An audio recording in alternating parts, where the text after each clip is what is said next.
We all know how difficult it feels when after doing something or saying something, the same mind that forced us to do that action, the same mind that pushed us to do that action turns back at us and say, why did you do that?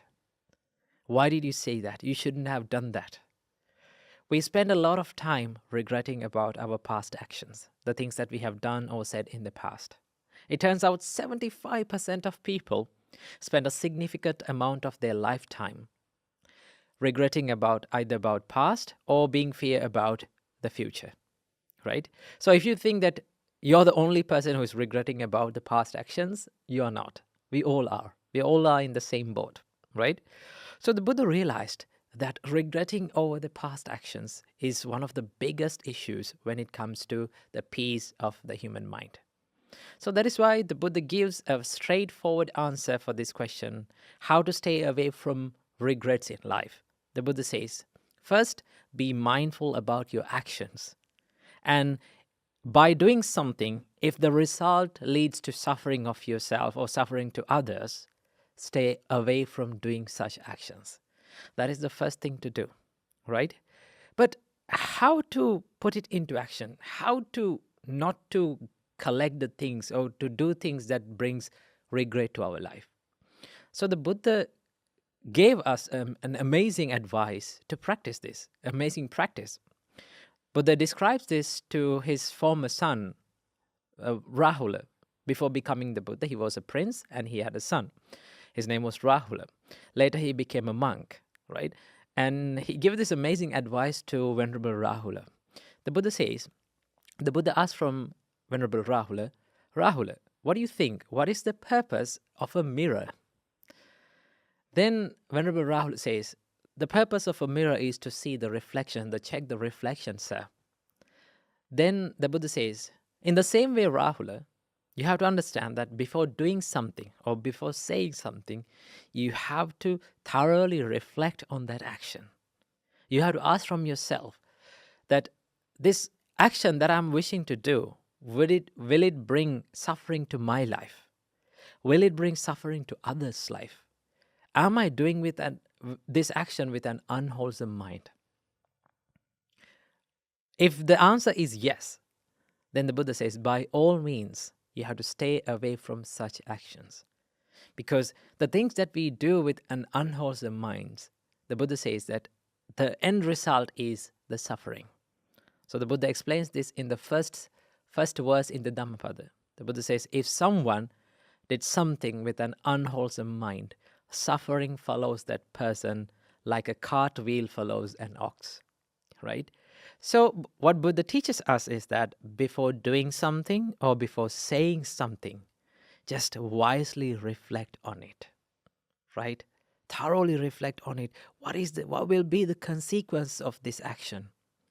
Is it going to hurt myself? Is it going to hurt others, right? And then the Buddha says, when you reflect on your actions, if you found out that the actions that you are wishing to do will bring happiness to yourself, the actions that you are going to do will bring the happiness to other people. And if you are doing this action with an wholesome mind, by all means, do that, because that brings the peace and happiness to your life. So that is where the practice of mindfulness comes into play, right? Because in mindfulness, we don't do things mindfully. What we do is we become mindful about what we do, right? We understand why we are doing what we are doing, right? Most of the time, the reason why we collect regretful actions to our life is because we don't know why we are doing what we are doing, right? So the first step is to understand what is the purpose of this action? What is the intention behind my actions? When you become mindful about the consequence of such actions, then you can make a good choice to stay away from the things that brings the regret to our life, right? So that is the first thing to do. The first thing is to be mindful and to thoroughly reflect on our actions and to stay away from the things that brings the regret to our life. That is the first step. And then the Buddha realized that as an average person, you can't reflect on each and every action that you do, right? That mindfulness is not that that developed enough for each and every person. So as an average person, we all will make mistakes. We will all do wrong things. Then the Buddha gave an amazing solution for this problem, for this regret. The Buddha says, if you have done something that is regretful, do not hide it. That is what Buddha says.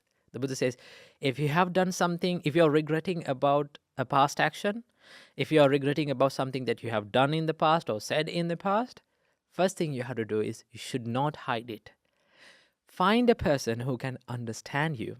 The Buddha says that reveal it to your spiritual teacher, right? Find a person who can understand you, or reveal it to your spiritual companions, right? Find a community of people who can understand you, who does not judge you, who can give a good guidance to you, and reveal it to them, right? Do not hide it. Do not conceal it. Open it up in front of wise people. Now, there are two amazing things that happens when you reveal yourself or when you confess yourself in front of wise people. What are the two things? The first thing is that it frees up your mind, right? It releases your stress and the tension and that negative energy that is building up in your mind, right? And that will lead to not to repeat this same action again and again. The problem with concealing and hiding a past mistake is that the more we hide it, the more there will be a probability for it to repeat. If you reveal it, then it frees up it releases your heart, right? And also it releases that negative energy that is building up within you. That is the first thing that happens to you. The second thing is that you will get a wonderful guidance, good guidance to overcome that action, right? You will get the help from the community around you, right? So the first thing is to not to do something that is regretful. That is the first thing to do. To do that, we need to build up the mindfulness, right? And to reflect on our actions before doing them. And the second thing is that if there are things that we are regretting about the past, we have to reveal it. You have to talk about it and let it out from your heart. So these are the two things that we have to do when it comes to regret. So the Buddha showed us that understanding the mistake as a mistake and accepting it and disciplining yourself to not to repeat it again will help you to free up your mind and bring peace and happiness to all of our minds. So that is why we all need, and it is very important for all of us to practice the mindfulness, practice the reflection on our own actions, and also to be brave enough to confess the mistakes that we have done in the past. So I hope you got some idea about this mindfulness and confession. So hope to see you in another video. See you in the next week. Namo Buddhaya.